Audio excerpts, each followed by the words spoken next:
And good afternoon, good night. This is Coach. Good afternoon. What the hell? I know, of DuPage Run and Shoot, episode 13, IHSA Semifinals 2021. My name is Peter Leinweber, aka Coach Big Pete, at Coach Big Pete on Twitter and Facebook. My email is coachbigpetefp@gmail.com. I'm publisher of deep-football.com. And again, my email is coachbigpetefp@gmail.com if you have any questions. Mr. Codo, Patrick the Brain Codo, please introduce yourself, sir.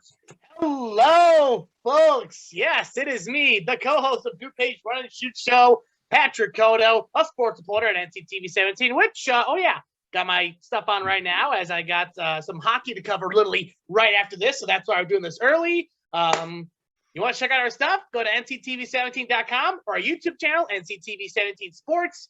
And, if you want to find me, find me on Facebook, Twitter at the Codo's Mojo and P Codo Sports, Instagram at PCode34. And, oh my God.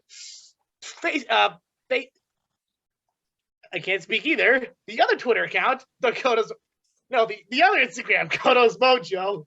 And if you want to shoot me an email, go ahead and email me at pcodo@nctv17.com. That's PCOD@TV17.com. All right. Here we go. DuPage County quarterfinal scores. First score, Wheaton North 10, Willowbrook 3 at an 8 p.m. start time Friday night. Oh, boy, Pete, first of all, this is an unbelievable class for Wheaton North football. Yeah. Like it's first semifinal appearance for the Falcons since 2002. And the Falcons haven't won a state title since 1986. 1986. They are near a 35-year drought. An unbelievable class. And to be quite honest, that's 10-3 scores. That's playoff football for you. Yeah. You hit on the head as always. And a good defensive battle. Playoff football. Wheaton North did a little more to pull it off. Mark Bertucci, the lone TD. The lone TD to help the Falcons get the 10-3 victory over Willowbrook. Props to Willowbrook. Off to a very rough 0-2 start. Could have easily thrown in the towel. They did not. Made it all the way to the quarterfinals. They were just unfortunate to play a really, really good Wheaton North team. That's making the Duquesne Conference final. Really, the Duquesne Conference should be proud overall. You had, correct me if I'm wrong, 4 teams make it in, if I'm correct. The 2 Wheatons, Batavia, and Glenbar North. Yeah. Oh, wait, Geneva, yeah. Geneva pulled the upset on Collinsville. How did we not touch on that? Props to them as well. But, the Duquesne Conference should be proud of their squad right now. Yeah, there's only 1 team remaining, but what a good show by Wheaton North. No, it was. And I can't stop thinking about the summer, this past summer of just talking to Wheaton North players and parents that they weren't very, we got a great team, we got a good team. It was basically but you like that though. You like that though. And it was because, a very you come into the season very cocky and stuff, like we're gonna be good. And then you don't show it where this is a humble team and they really showed it. And I hope they win 7-8 for states. They deserve it. Yeah. Lockport 28, Glenbar North 23. Oh my God, Glenbard North's magical season comes to an I end. know. I was so pretty bummed about it. Me too, sir. Yeah. Unfortunately, Lockport was just a better team that day. Like, I thought Glenbard North could have done it. I really thought they could have pulled it off. Me too. Ty Schultz scores 4 touchdowns for Lockport. And that did the trick. He had 175 rushing yards. And then, of course, there was a roughing the kicker penalty that, kept the drive alive to make it 28-14. Panthers made it 28-22, but could not get that onside kick. Didn't go 10 yards, unfortunately. And, 22 points, the most given up by Lockport. But if it's anyone, it's going to be Glenbard North. Yeah. And again, like you said, that they deserve huge accolades for what they were able to do this season. And a big shout. They were a fun story to cover and a fun team to talk about. I really did like this Glenbard North team. And I know you love this Glenbard North team. So it was very impressive roster. Coach Wilkins he did a hell of a job with this team. Next, Maine South 14, Neuqua Valley 13. Okay. So I was there for that. Yeah. And you had to be there to see it.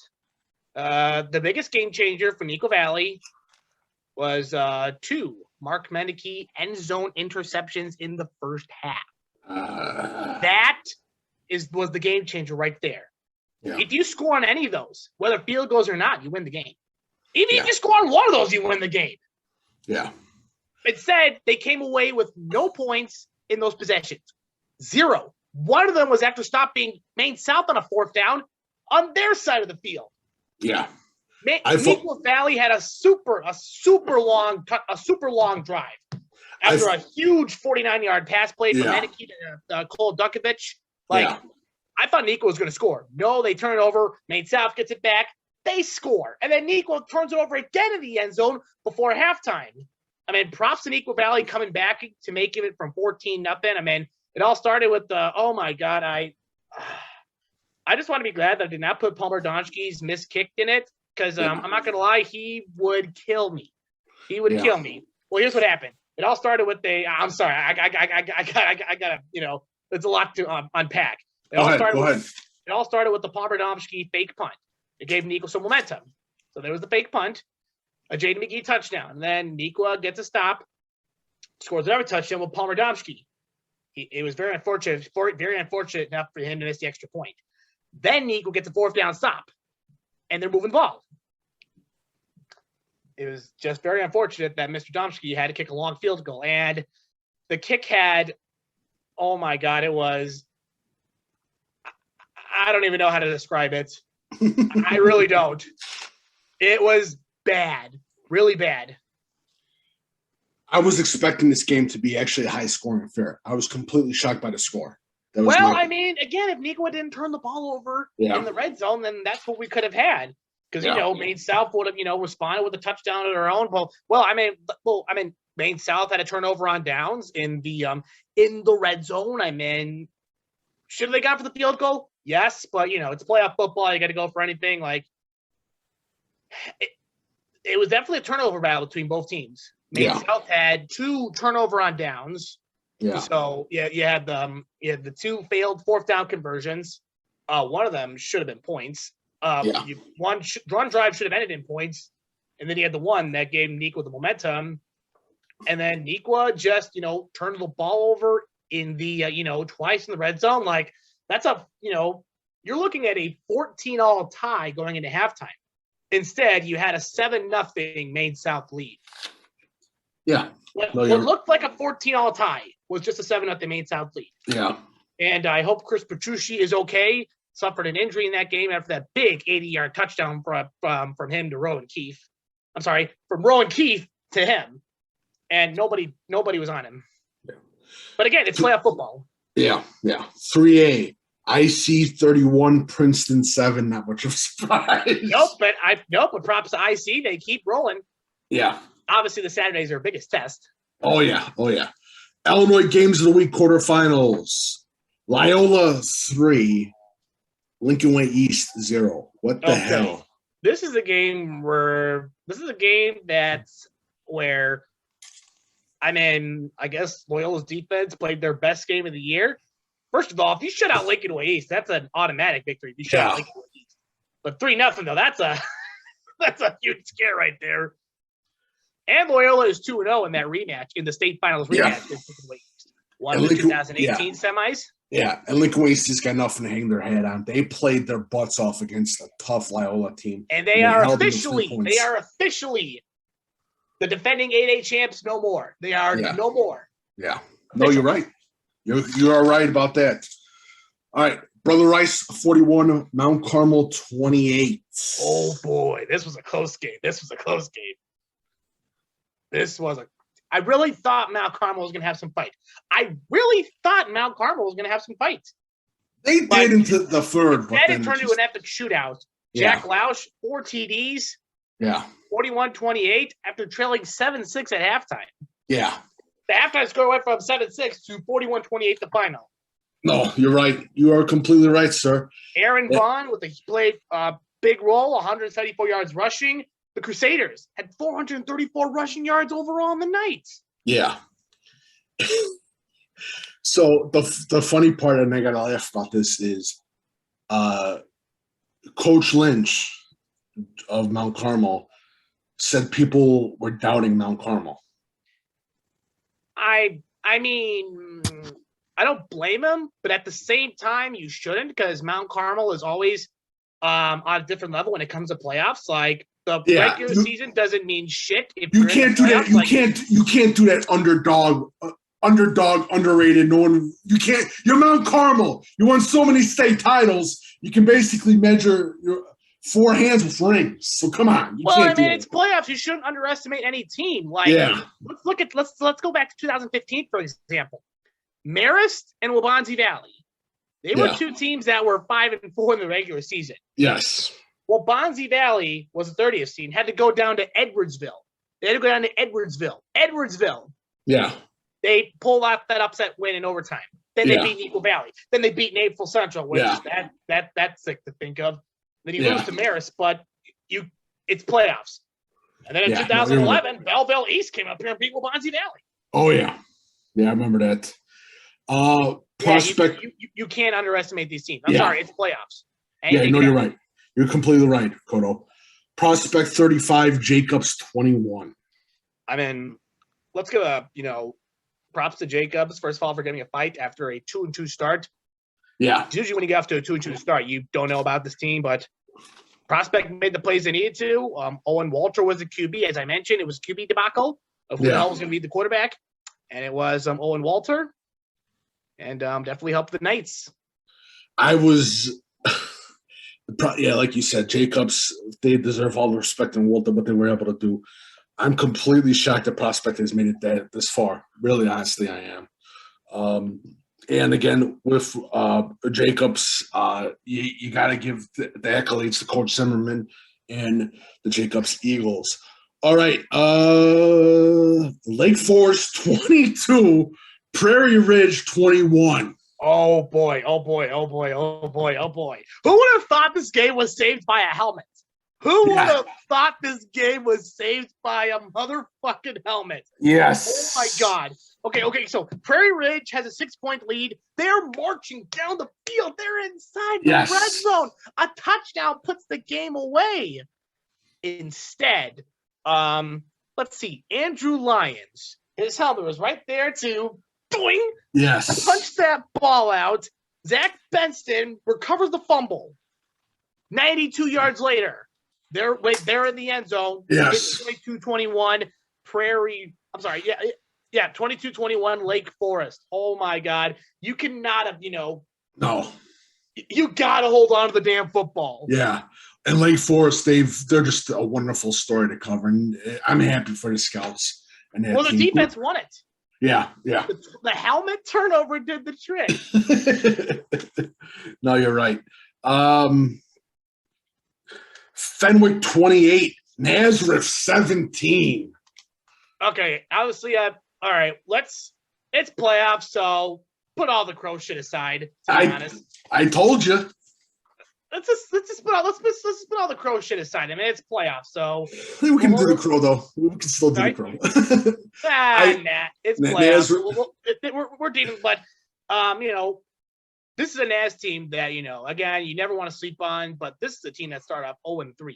Yeah, 0-3 could have gave up. You could have gave up. Yeah. Nope. You make it to the playoffs. You had to win your last game of the season too to get in. Yeah. You did. You made it to the quarters. Had a nice 10-0 lead. And then Fenwick pulled off the 28-7 run. Yeah, no. And again, I think the whole Nazareth thing, I think a lot of people, again, they had a lot of young players in positions that where you need seniority, and they didn't have it. And I think Nazareth is going to be, they're going to be a beast next season. I think it was the same thing with Montini football, too. I think Montini, a lot of people put a lot of faith into Montini, but they didn't have seniority. We're in the spots that you needed. Well, we definitely got ahead of ourselves on Montini. We did, and on day one, because you look at the class in our 3A, like, oh yeah. And then nope, they're not even in the playoffs. Nope. Sycamore 14, St. Patrick 0. This is you want to talk about fun teams? Sycamore. Yeah. This is a team that continues to impress everybody. Yes. Another shutout too. 14-0 over St. Pat's. Like, what does this team have? I agree. Well, they got Ethan Meyer and quarterback. They got a couple linebackers and wide receivers. But I think the big thing with Sycamore is, again, the seniors that are leading that class are unbelievable. And I think St. Patrick had a miracle of a postseason run. And I think they just ran out against the tough Sycamore team. And I think Sycamore is going to have a tough time this weekend. Very tough. Fenwick. That's going to be a tough one. Richmond Burton 27, Phillips 26. Jesus Christ, the defending 4A champs are not going down without a fight.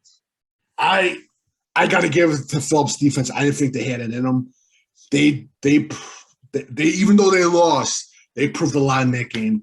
And again, I was really impressed with the way the defensive line handled the Richmond Burton offensive line, but they just there wasn't enough time. There wasn't enough time. And a big shout out to Phillips and their first year coach, and a big shout out to Richmond Burton. They're still alive. And like you said, Codo, they're still fighting.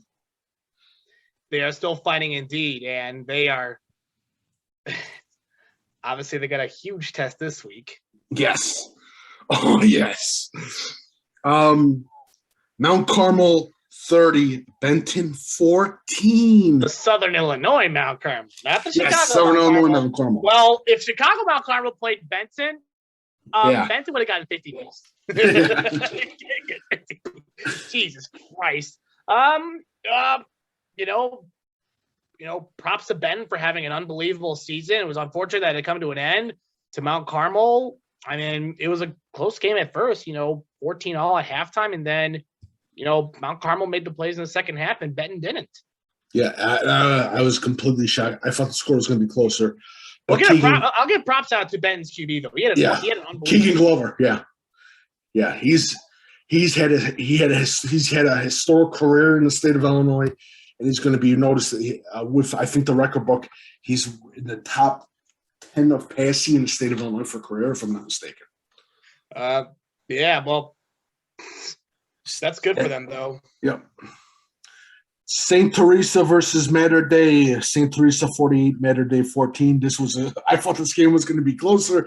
I was completely wrong about this game. St. Teresa keeps rolling to a Denim Cook. Hopefully I said his name correctly. Yeah, Denim Cook, yes. Denim Cook. It was the Denim Cook show on the day. 4 tutties with 310 yards rushing. Yes. Just hand the ball to him and he'll do the work. Yep. Oh, yeah. Definitely, man. Definitely. You hit on the head with that one. Wilmington 45, Bishop Mac 25. Well, I mean, the game wasn't even close. Oh. Wilmington. They're always good. Wilmington's defense, just great job against Bishop Mac. Offense, they just ran the ball. They didn't even have one pass after the first half. Wow. Yeah, that's a huge wow. Completely shocked. I thought that the score was going to be closer, but big shout to Coach Ziani. This was his last game as the head coach for Bishop Mack. He's done wonderful. The third all-time coach, third-time all-time wins for a high school coach. It goes to Coach Ziani. Big shout out to him, and a big shout out to Wilmington on a big win over Bishop Mack. All right, DuPage games of the week. IC versus Bryan. Rematch of the 2017 state semifinals at IC won 7-0. Same spot this Saturday. Byron, only coming off their second closest game of the year, the 28-24 win over Reed Custer. But they're IC. They've just been, a really good team all year. I think this will probably be a little high scoring than 7-0. Byron will definitely score, but I see IC take it in a close one. Yeah, we've been riding IC high all season. We're not going to give them up. We're not giving them up. But they did not score 200 points last week, and I was really pissed off about that. I was hoping you forget about that. I see a goddamn win. I see it by 63. Woo! I see by 63, Jesus. And all those they're gonna win. They're gonna absolutely crush. IC wins. Wheaton North versus Brother Rice. Oh, I would definitely get your popcorn ready for this one. This Wheaton North class, again, it's been probably one of the best classes since, honestly, 2002. Yeah. Because, 2002 was the last time, or 2003 even, because this was the last time they were in the semis. There's been a lot of Wheaton North teams that have come close but no cigar. Yeah. I like this Wheaton North team. Can Wheaton North pull an almost Wheaton Warrenville South victory that Wheaton Warrenville South almost had? Oh, my God. I would be happy too. Please. Yes. Please. I don't want to see a lot of Catholic schools in the state title game. I agree, sir. I am not. As also, let's show some love to the public schools. Yes, I agree. I totally agree with you. I am Wheaton for North, that. please, Wheaton North, please. Please. The Cal. I agree. Please, Wheaton I North. will love it. Yes. All right. IHS Illinois semifinal games of the week in the state of Illinois. Marist versus Maine South. Ooh. I think this is one of the very few games where there could be a public school upset over Marist. That's my personal feeling. I would love to see it, but okay, is Petrucci playing though? I do not know. Oh, okay, because I know he was hurt last week against Igua, so I don't know if he's playing, but that means time to unload Mike Sajenko. Yes. 100th playoff game for Maine South, a rematch of the 2009 state title. Yes. Well, if Nigua's going to lose to anyone, it's this year's 8A state champs. Yes. Yeah, that's right. I went there. Yeah, that's right. I won't say that. Don't get the. That's right. I went there. Next game. Lockport. Or at least, all right. 8A state team. Okay. 8A state team. We'll put it right there. 8A state team. The Hawks overall 407 points this season. 4,346 yards of total offense. That running will be pivotal, Mr. Sajenko, as he has 1,189 yards in the season, 20 scores. Mm-hmm. Battle of the Hawks, good offenses, but Maine South wins. Yeah, I agree with you. Lockport versus Loyola. Oh boy, the biggest game of the season for Lockport. Yes. This has been a fun Lockport team all season. Yes, it has. They're just very unfortunate to get rewarded Loyola in the semifinals. Can they get the upset? Yes. I think they can too. I would love to say Lockport and Maine South for the 8A state championship games. I will watch that. I would like to see Please, that too. I will watch that. Please, seriously, this will be a low scoring affair though. I agree. No, you're right. Nobody is getting past 17. No, Codo, you that was a great point. That's a great point. Nobody is getting, after how Loyola played last week, nobody's getting by 17. I will be shocked if someone gets by 17. The first team to double digits will win. Agreed. Lake Forest versus Cary Grove. Offense versus defense. Yeah. But, Cary Grove's running game has always been fits to everyone. Yeah. So Lake Forest's defense better be doing a lot of peanut punches this week. Yes. Because that's all Cary Grove is going to do. Run the daylights out of that football. Yep. They better be ready. I hate to say it, but I think the story of Lake Forest, the good story of Lake Forest, ends on Saturday. Yeah, no, you just can't. Nobody can stop that Cary Grove ground game. Yep, agreed. Nobody can stop it. Yep. Sycamore versus Fenwick. You know what?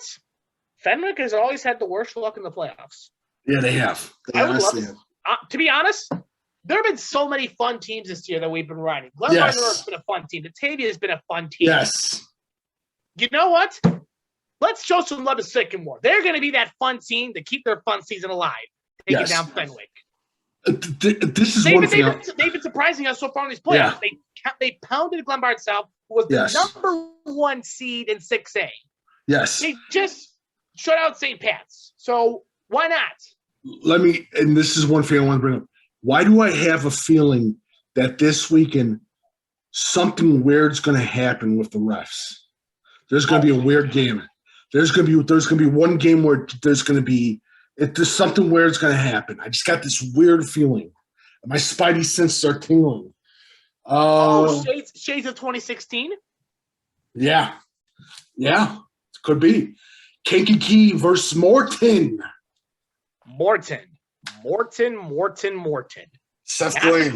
Not that school in Cicero. No. That team's got a lot of work to do. But Potters with a 40-28 win over Mahomet Seymour. Kankakee in offense averaging 38 per game, 43 in the playoffs. Jair Hill will be will be given the K's with their first ever 12-win season. But Seth Glatz will be in for his biggest game of the season. He's unbelievable. Seth Glatz. This is hard. This is a toss-up. Yeah, I agree. I really agree. I think a lot of people are thinking, the K's are going to blow this one out. I think it's going to be a tough one. I think it's going to be a tough game. So the next game we're talking about. Yep.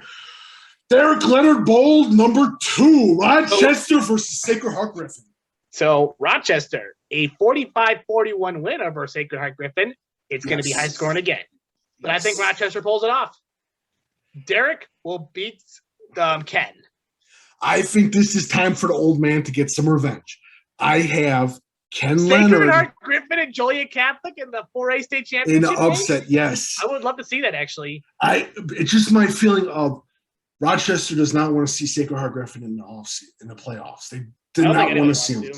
So I really believe that Sacred Heart Griffin's got a good shot. And I know I'm betraying St. Derek Leonard, my guy, one of my favorite coaches in the state of Illinois. But I'm going to go with his dad. I apologize, St. Derek Leonard. Well, I mean, Derek has won some yes. The two Leonards, they've had their state championships, but let's show some love to Grandpa. Yep. And guess who won it? Guess who played at Sacred Heart Griffin? If they win? No, guess who played at Sacred Heart Griffin? Derek. Derek was the quarterback at Sacred Heart Griffin. Lots of ties to the Leonard. Yep, a lot of ties. We need to, in the off season, I think in the off season we should get some guests on the show. Definitely, I agree, sir. I agree. We need to get some coaches and athletics on the show. Like we got to get Glenbard East's AD, former Chicago Bear Northwestern guy, Dwayne Bates. Let's get the Leonard guys on the show. Yep. Let's get some coaches, some athletes on the show. I agree, sir. All right, Joliet Catholic, Richmond Burton's championship defense will come to an end on Saturday against Joliet Catholic. I tend to agree. I think you're right. Joliet Catholic has played a little better schedule than Richmond Burton. This season we haven't had Joliet a lot Catholic of, also beat Brother Rice. Yeah, this season we haven't had a lot of for sure teams like we've had in past years. I gotta show love to my dad too because he went to Joliet Catholic. Yep, there you go. And Joliet Catholic is a for sure team, and I really like this team. And I just don't see Richmond Burton's defensive line finding a way to stop that run. I don't see. Giant Derrick Henry. Yes. All right, Toledo Unity versus the Mount Carmel Golden Aces, not Mount Carmel, Chicago, Mount Carmel, Illinois. Who you got? First of all, where are these names coming from? The Golden Aces? No. I mean, these high school names like Toledo Unity. Like, what the hell? Well, you would call it Unity, but there's a Unity Menden High School as well. So you got to, yeah. You know what? This is two good offenses, but Mount Carmel. This game I have is one of the best games in the state of Illinois. I think it's a toss-up. One of the best games in the state of Illinois, Pete. Yes, sir. There's so many other good games. What the hell? Yeah, right. Hey, show some respect to the Golden Aces. That's Patrick Codo. You can throw pennies at him if he's ever in Southern Illinois. Oh, well, if I'm ever back there. Well, if I'm back there, yeah, you know what I look like? I'm right here. Well, I'm sure there's a lot. I'm sure there's a lot of, fancy stuff that would love to throw batteries at me. Yep. I'm right here. And the last one, Central A&M takes on Carrollton, 1A. 1A. Central A&M with a 21-19 victory over Arcola. Carrollton, 11 straight victories after falling to Camp Point Central in week 1. You know what? I'm going to ride with Carrollton. They've been a hot team. Yeah, I saw Central A&M again. It was 2 weeks ago against a very tough Camp Point Central team on video. Big shout out to Illinois Central Sports for broadcasting that game. I love the Central A&M team. I saw a whole different one on the 7-on-7 at Muriel Forsyth, but there's just something about this Central A&M team, something special. And hopefully I didn't mix up 1A and 2A. Hopefully I didn't mix that up. But yeah, it's going to be a good game. I think it's a toss-up, but I'm going to go the slightest favor to Central A&M. All right. So we got one question, buddy. All right. Finally. Hey, it's better than ever. From Darren Holmes of Lisle, who's a team that you see instead of you can't say IC, you can't say Wheaton North, and you can't say what? You can't. But what is a team that you see that could win a state final game in the next 10 years? A final game in the next 10 years. You said I can't say Wheaton North? Or IC. Well, obviously Montini. I'm surprised you didn't say besides East St. Louis. Oh, wait, I'm sorry. In DuPage County, sir, in DuPage County. Oh, wait a minute. I'm sorry. That's tough. Wait, final game. So we're basically talking 8-8, right? I think anything except IC. Well, obviously Montini's one of them. Yeah, I tend to agree with you on that. One of those teams. I think I have a dark horse for that. I think I have a dark horse. Oh. Glenbard North. Yeah, I also got a dark horse, Hinsdale Central. Maybe. Just maybe. No, wait. I was about to say a team. Maybe, just maybe this team. Naperville North. Could be, yeah. I think the most casual question. The biggest answer to me, I'd say the easiest answer would be Glenbard West. Oh, well, that's a no-brainer. Yeah. So. All right. It is the end of the episode. Next week is the season finale of DuPage Run and Shoot, episode 14. This is episode 13. I just want to say thank you for Peter. I just want to say thank you for this opportunity, man. You know, a thing that we put together since August, and you know, since the first episode. Now it's been really fun. I've really enjoyed it. Patrick the Brain Codo, it's always, trust me. Let me tell you something. You've been awesome. You've been awesome. I could have asked for a better co-host. Dude, you're fucking awesome. Simple as that. We will keep this going for sure. We'll do some. Yes. Oh, yes. And again, I'm Hawk Harrison, and you're Steve Stone. Just remember that. I'm more like Stacey King. We are not. I am not Steve Stone. Steve Stone is not chill. Is not full of energy. He's so chill, and I am not chill. All right. This is Peter Leinweber, a.k.a. Coach Big Pete of DeepDishFootball.com. Follow Coach Big Pete and Deep Dish Football on Twitter, Facebook, and Instagram. My email is coachbigpetefp@gmail.com. Mr. Codo, please shoot your information, sir. Well, first off, folks, you know, last episode's next week. You know, it'll be an exciting time. I know we're recording Wednesday because we're not recording on Thanksgiving, but yeah, folks. So if you want to find me to throw batteries at me, like Pete suggested, find me on Facebook.